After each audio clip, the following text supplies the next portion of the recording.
Really, really, really hard to, I would say, change the route of the day. If Cancer is hysterical at 7 a.m., chances are they're gonna be hysterical for the next 24 hours. Like, it's very, very hard to calm them down. You would have to be a special type of person with a special type of power to be able to do so.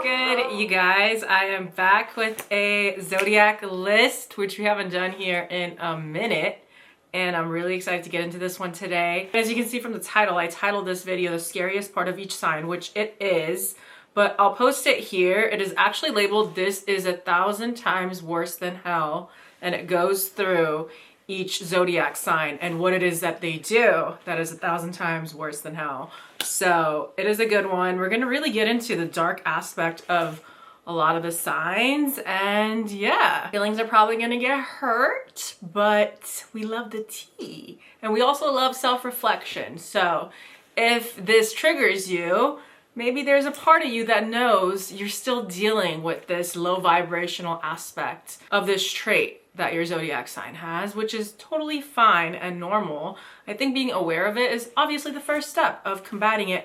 But I will also say, no matter what, you are gonna have this characteristic in you if you have these signs in your chart. It's about just knowing that you don't lead with this characteristic 100% of your life, you know? Anyway, let's get into it.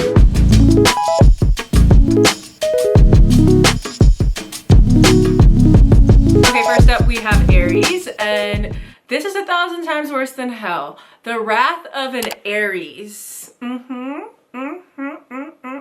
If you have ever been on the receiving end of an Aries yelling at you, of an Aries being disappointed with you, of an Aries truly just putting you in your place, it's a scary place to be. Like, you are really going to be walking around with your tail in between your legs for a little bit, whether it's for the rest of the day, whether it's for the rest of the year. Like, you really never know how much an Aries has been holding back, even though they're not the types to hold back. Like, if they feel some type of way about you, they will let you know. You know what I mean? But I will say, if something happens that triggers them to finally unleash on you, they're gonna tell you everything that they've been feeling. You know what I mean? Like, there is no, like, let's put a cap on it. Like, I just expressed myself, like, really aggressively, like, I'm gonna take a step back. Like, no. Like, Aries doesn't put a cap on it. Like, if it's open, it's open. And to them, you know, you're probably deserving of that wrath, you know? They're Mars ruled. So as a Mars ruled individual myself, I get it. If you are putting them in a place where they need to unleash their anger onto you, they will feel as though it is justified. And again, they feel very comfortable expressing said anger. So it is very, very scary. And it is 100 times worse than, or 1,000 times worse than hell, because it's a scary place to be, especially if you're not good at confrontation, you know? And I think a lot of people say, you know, I'm not good at confrontation. Like, who wants to be good at confrontation? You know what I mean? But it is a skill that we all have to strengthen, I feel like. Because, you know, conflict resolution is a good thing. You would have to be a robot to agree with everyone. At some point in your life, you're gonna have to make your case and you're gonna have to disagree with people. And there's gonna be an argument or a fight. And hopefully you can, you know, take a stance and communicate verbally instead of fighting physically. I think that's what we all hope and want. So if you are experiencing the wrath of an Aries and you're not really good at standing up for yourself or standing up for your beliefs, yeah, you're gonna get walked all over, you know? And Aries isn't gonna respect you. But if you can stand 10 toes down against an Aries and, you know, express yourself, they will have more respect for you. You'll still get the wrath, but they'll still have more respect for you at the end, you know? Okay, next we have Taurus. So this is 1,000 times worse than hell. The greed of Taurus. Yeah, you guys are hoarders. I always say this, you guys are hoarders. They are ruled by the second house, right? So their belongings and the physical, you know, the physical things that they have acquired on this planet, on this earth, their earth signs, right? They mean a lot to them. You know what I mean? When I think of them, like, I think of the kids that are like, mine. You know what I mean? Like, when you're telling them, like, sharing is caring and they're just like holding on to that toy for dear life, like, that gives very much Taurus energy to me. I'm not saying that you can't combat this energy, Taurus. I think actually you will receive more the more you're able to let go in this life, the more detached you are, you know? You'll be able to actually get the things you want times 10, you know? But I feel like sometimes Tauruses They get very, no, not sometimes, y'all get very attached to physical things that you have around you. And you put a lot of your value into the things that you have rather than what is happening inside. And you know, it's a battle. It's a battle for everyone. I think also with capitalism, it's a whole thing. Like, we don't have to get too deep into it, but I think our society nowadays more than ever wants us to be dependent on the things that we have and wants our self-confidence to be low. So it's easier for them to sell things to us, right? A lot of the marketing tactics are all about your self-image and them selling you their product and telling you if you have this product, your self-image will go up. As long as you get this new product, you're gonna be confident. As long as you get this new product, all of a sudden your life's gonna be better and people are gonna think you're cooler and more special. You know what I mean? So I think we are all combating that. But I do think with Taurus, it's really easy for Tauruses to get wrapped up in the physical aspects of this life, of their physical belongings, of their things. You know, they just like to accumulate things, and then when you lose those things or when you hold on to those things really tightly and they get taken away from you, it almost destroys you. So I think with Tauruses in general, when you learn to travel light, and I don't just mean like actually when you're traveling, but like in life, when you learn to travel light, that is when you'll really feel actually the most grounded, because then you're not going to put all this energy towards these physical things, and physical things can be taken from you. You know what I mean? Easily. So it's just not worth it to try to hold on to them that badly, you know? This is 1,000 times worse than hell. The curiosity of Gemini. Okay, so see, some would say it's their best quality. I think it can be your best quality, but it can also be your worst quality, right? Like for all of these, really. For all the signs. But the thing is, the curiosity of Gemini, I also think because of your curiosity, it is why you have a hard time focusing on things. And you know, you can be a jack of all trades, and a jack of all trades is a master of none, right? And because you're so curious and your mind is ever evolving and you're very reactive to the stimuli around you, it's really easy for your curiosity to, you know, take away from your ability to really go full force on a topic, on a person, you know, on a place, on an environment, when really maybe this place or person or environment has the ability to really teach you something grand about life. But because of your curiosity and because you're always looking around for something better or something more exciting, I should say, it can get you in trouble. It can really get you in trouble. Also, I will say your curiosity is what gets you into a lot of drama, possibly, I think, for Geminis. And, you know, it is the twins, right? So I feel like Gemini's curiosity will get them into situations that they really have no business being in. But because they're so curious, now they're like knee deep in a situation that really didn't involve them at all. But because of their need for information, because they really enjoy gathering information from all these different sources, it can get them into trouble and it can distract them. I think that's what it ultimately comes to, is the fact that you can be very distracted easily by what's happening around you, and it could potentially take away from a great moment in your life or a great person or a great relationship, all because you're so curious about something else. And again, I think curiosity is not a bad trait. It shows that you want to learn more, which we know Gemini likes to do. But I do think when it comes to curiosity, there needs to be a cap on it. Because curiosity did kill the cat. But the cat had 9 lives. So, you know, do with that what you will. All right, the next one, I'm kind of crying. It's so funny. Okay, this is 1,000 times worse than hell. The hysteria of Cancer.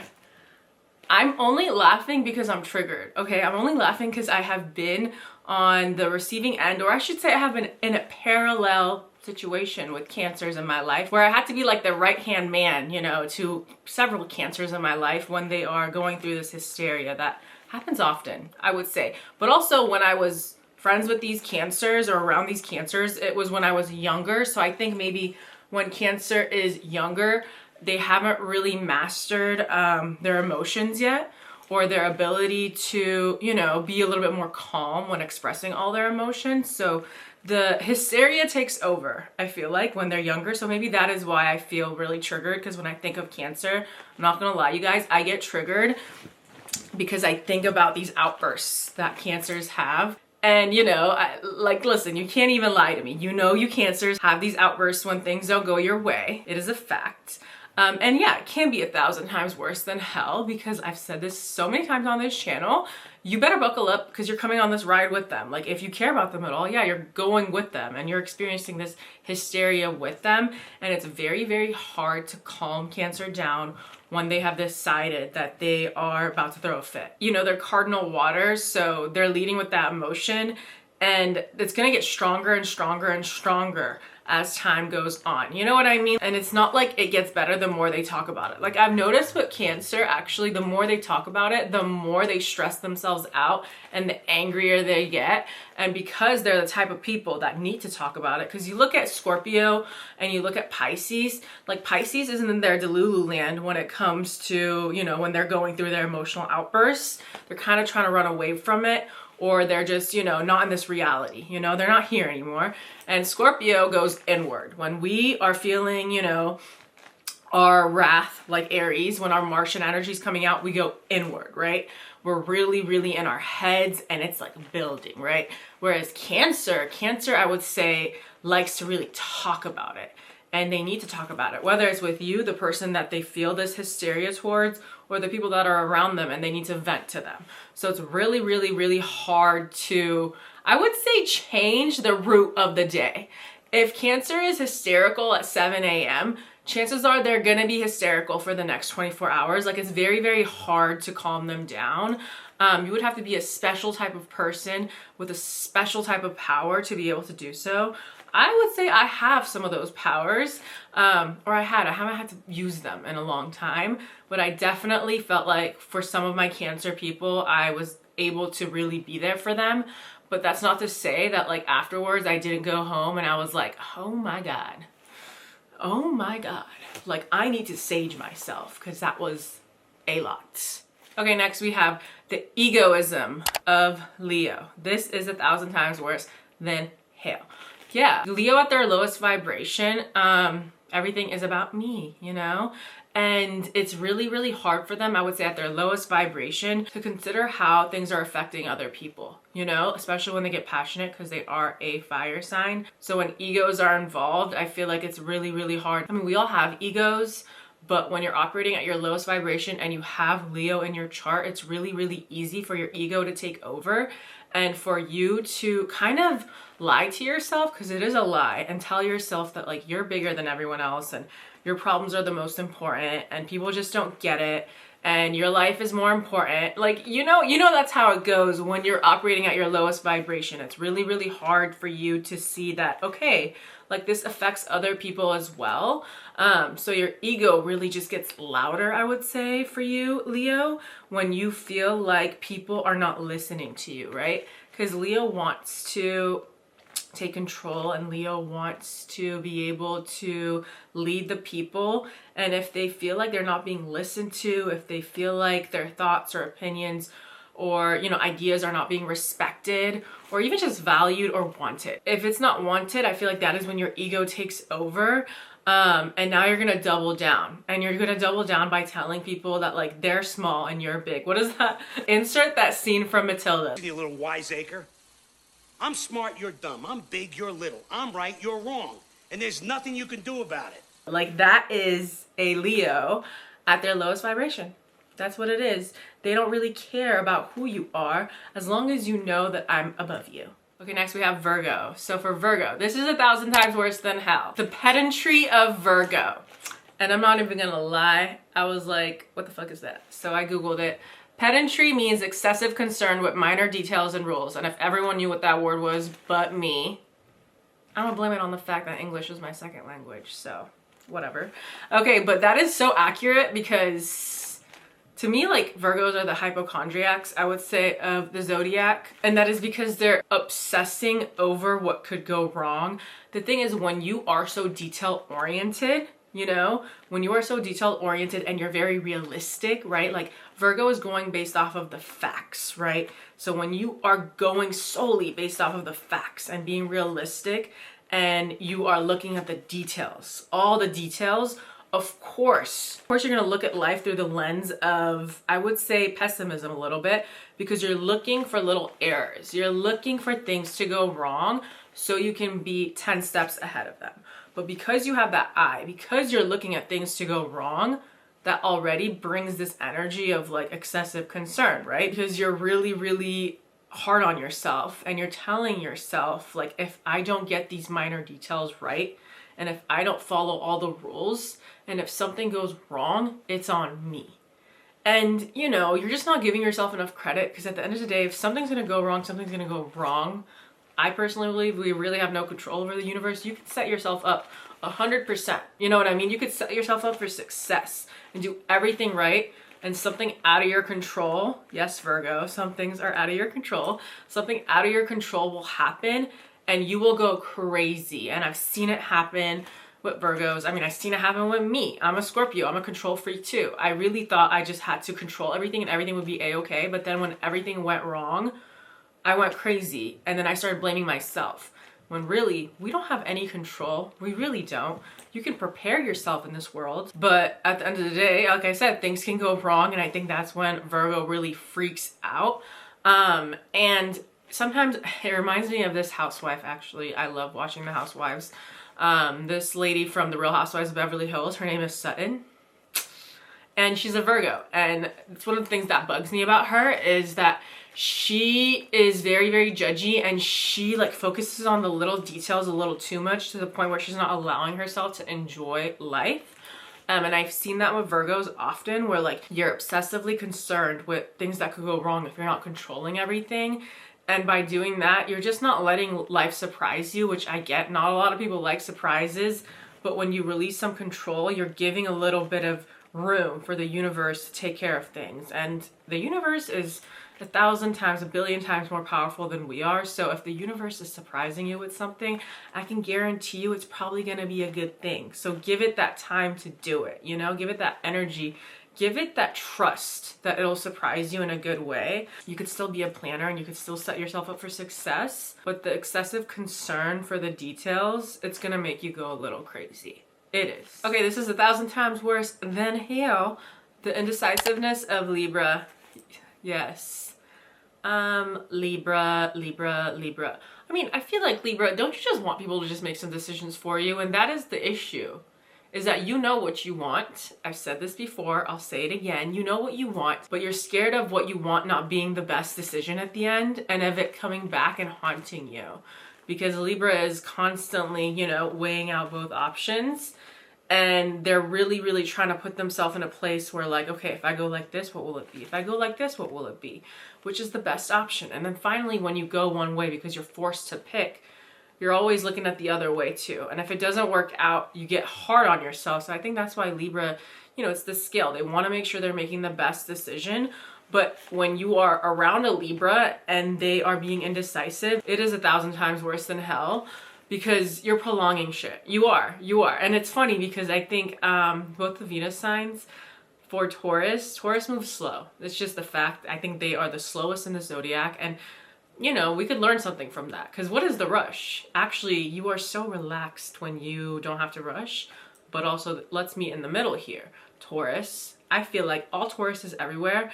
For the most part, if you're like in a group trip, or you know what I mean? Like if you're leaving somewhere, Taurus is always the last one out. Taurus is always taking their time. And it's like, put some pep in your step.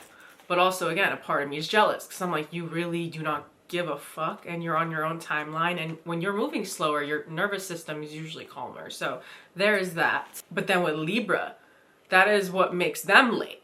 They're not moving slow. With Libra, it's their indecisiveness. What do I wear? Is this good enough? What is everyone doing? Where should we go? Like they're just like constantly in a state of paralysis, trying to decide from A to B, from X to Z. Like they're always trying to figure out which is the best decision to make.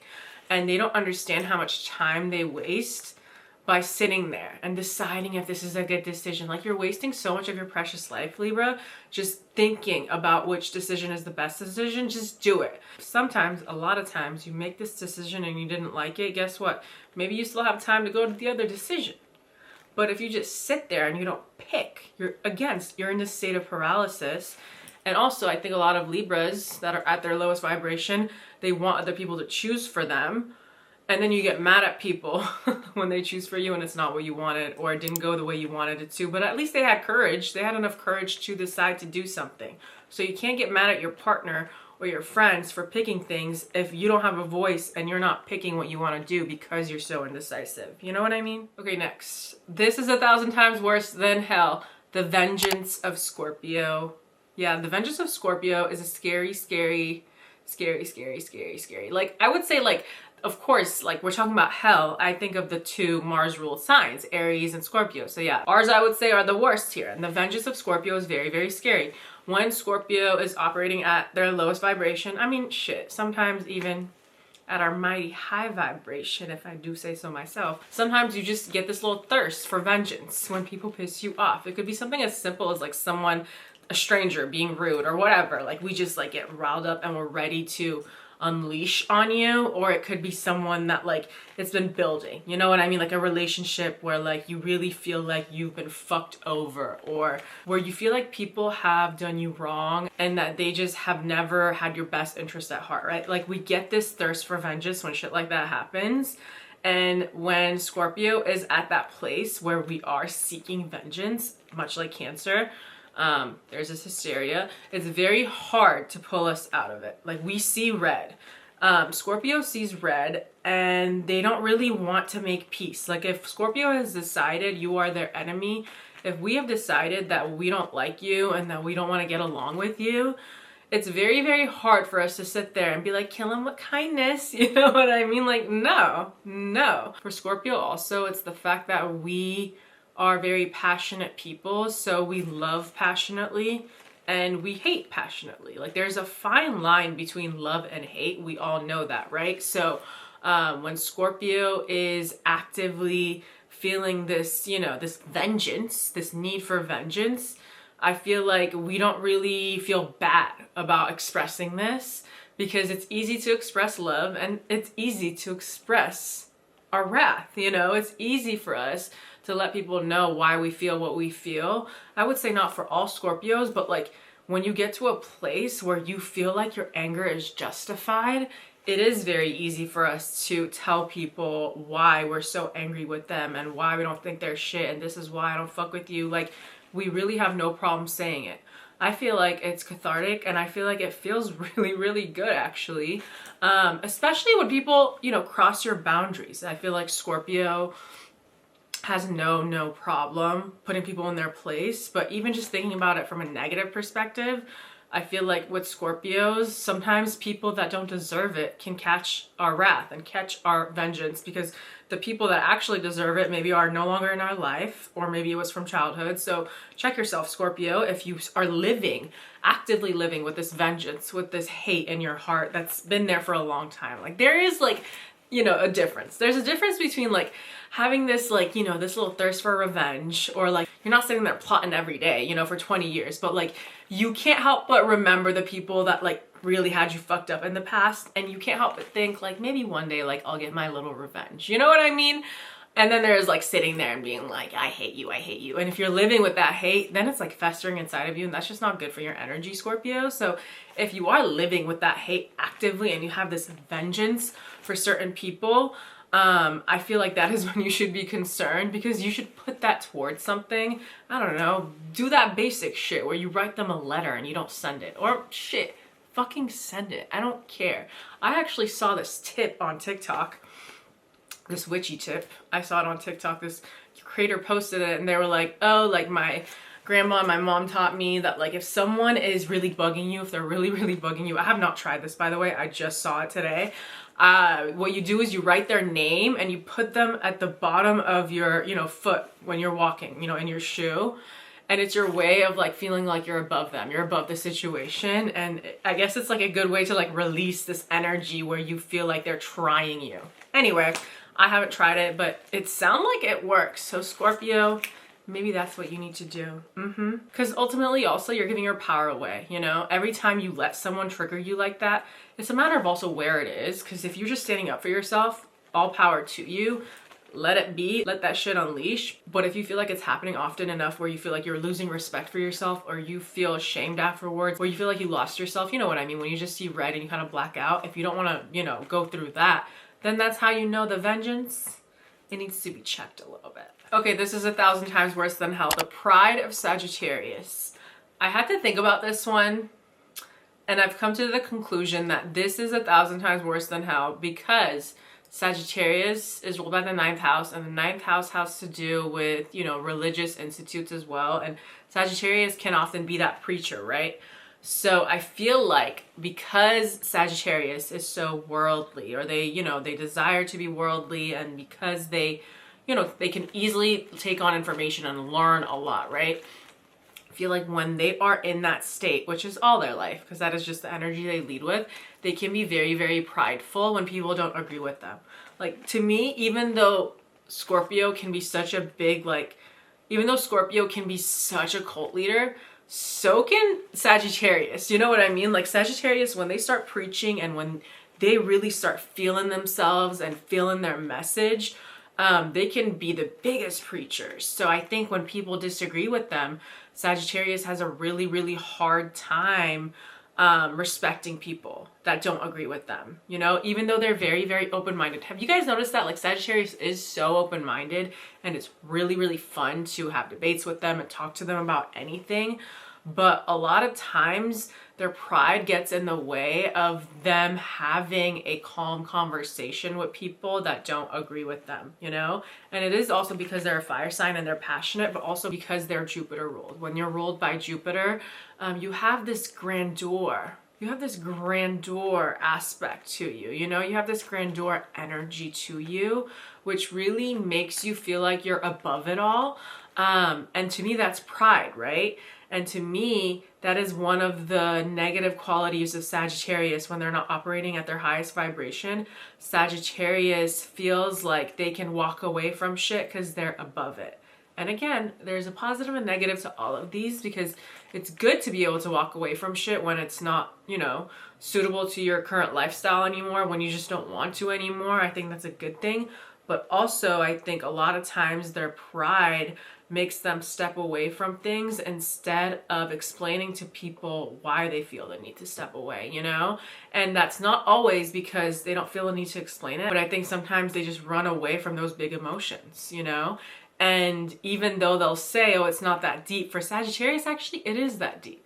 They do get in their heads. They do get philosophical. They do overthink and overanalyze certain things. Even though they love to be free and they're really good at, like, you know, cutting certain situations off, I also feel like because they're so philosophical, they get in their heads a lot. But because of their pride, they don't want people to see that part of them, you know? They don't want to feel like they're easily controlled by emotions, you know? So they just rather walk away and say that it doesn't bother me that much, even though I think it does bother you guys.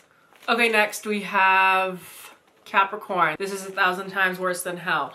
The jealousy of Capricorn. And I tried to really think about this one, and it's just not hitting for me. So I came up with my own word.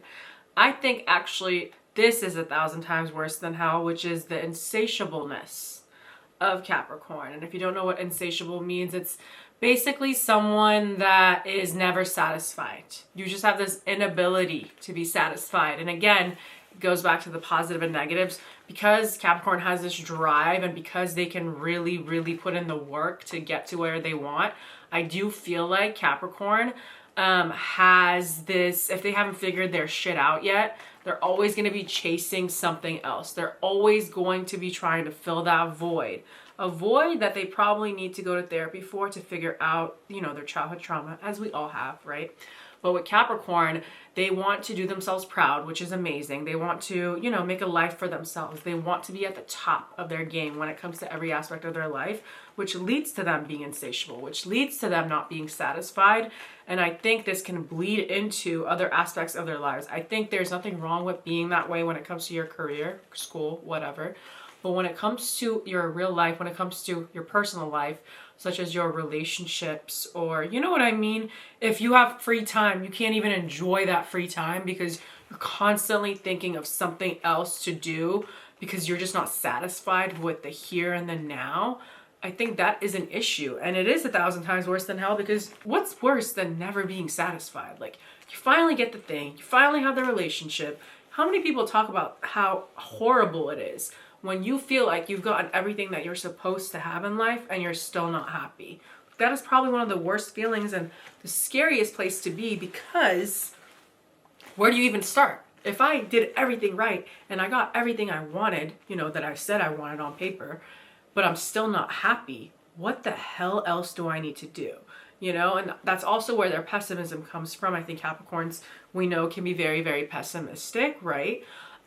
So it's a matter of sitting with your thoughts and being, and I think that's one of the hardest aspects of having Capricorn placements is not being ashamed of having free time and really enjoying your free time, like being intentional with your free time and not feeling like you need to fill it with something. But when you are never satisfied, you're always going to think, when I have free time, I need to be putting in that work. I need to be doing something. And that is hustle culture, and that is capitalism, which, you know, actually, interestingly enough, all ties into Capricorn energy and the 10th house. So it's like a full circle of you really needing to figure out why it is that you're never satisfied, because it's something deeper, you know what I mean? So it's up to you to figure that out, but I'm not saying that you need to change your drive. Your drive is what makes you, but if you're constantly working towards something and you're just never satisfied, chances are you're going to be 70, you're going to be 80, and you're still not going to be satisfied. So what kind of life is that? Okay, next we have Aquarius, and this is 1,000 times worse than hell. The flamboyance of Aquarius. Again, not my favorite. I came up with a different word. And for any of these that I changed, if you agree with the original one, let me know. Comment it down below. If you have your own, feel free to let me know down below. So what I picked for Aquarius is detachment. The detachment of Aquarius. Listen, there is a few signs that have mastered the art of detachment, but Aquarius runs laps around everybody else. And the reason this is 1,000 times worse than hell is because if an Aquarius is detached, which is 90% of the time, it's really, really hard for you to convince them to care. You know what I mean? Like if an Aquarius has decided that they have no skin in the game, if they have decided that they don't care, they really will not care. And it's really, really hard for you to try and manipulate them into caring, you know, or showing them that, hey, these people care. Don't you want to be like these people? They really could give two less fucks, which is respectable in so many ways. But also, if you are trying to get through to them, if there is something that you just need them to understand, but they've decided that they are detached, you're never going to get through to them. And I feel like that's what creates a block.